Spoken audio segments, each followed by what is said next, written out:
or to argue in his behalf that he was deranged. Instead, he placed his hopes in the redemptive power of martyrdom. "I am ready for my fate," he quietly informed a hushed magistrate's court 9 days after his capture. "I have been whipped," he wrote his wife, "but am sure I can recover all the lost capital occasioned by the disaster by only hanging a few moments by the neck." Such was the grim and oddly rational calculus of a gloomy religious zealot, a man alienated from society and driven by obsession, but by no means insane. For Brown intended to transform his personal misery into a purgative that would convulse the nation and free it from the incubus of slavery.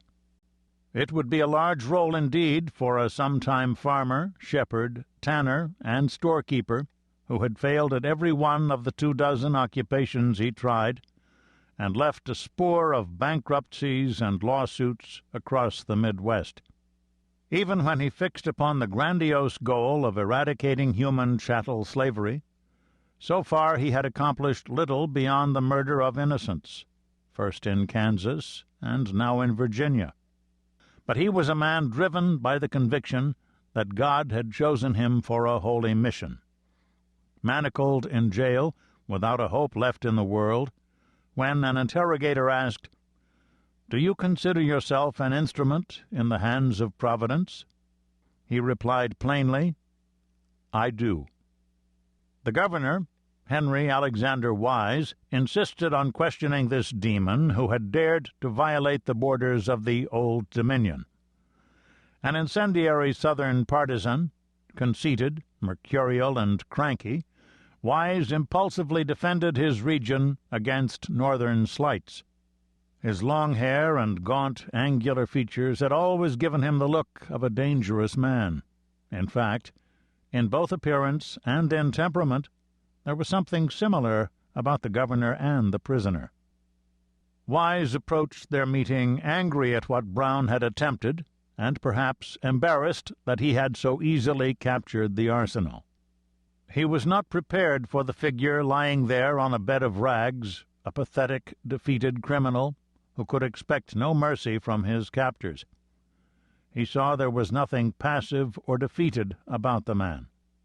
Brown flashed his gray eyes at Wise when the governor suggested he best be thinking of the next life.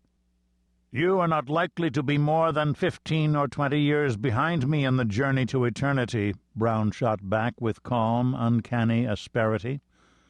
"A very trifling distance, and I want you to be prepared. You slaveholders have a heavy responsibility, and it behooves you to prepare more than it does me." Wise came away frankly expressing respect for Brown. "He is a bundle of the best nerves I ever saw," the governor conceded. Even more, the prisoner struck him as cool, collected, and indomitable, and he inspired me with great trust in his integrity as a man of truth. He is a fanatic, vain and garrulous, but firm, truthful, and intelligent.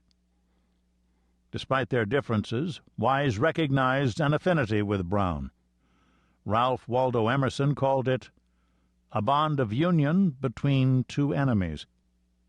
Now, like Brown at his moment of decision at the arsenal, Wise hesitated.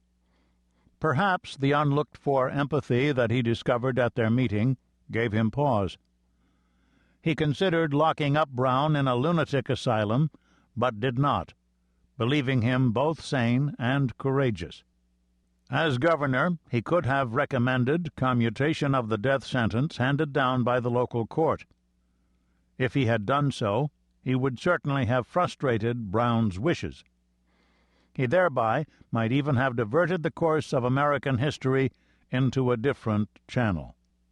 In the end, he gave the prisoner what he desired. He may have suspected that Brown would be proven a better prophet than revolutionary.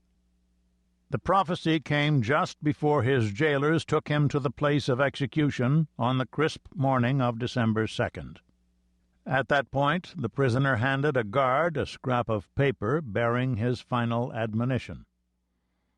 "I, John Brown, am now quite certain that the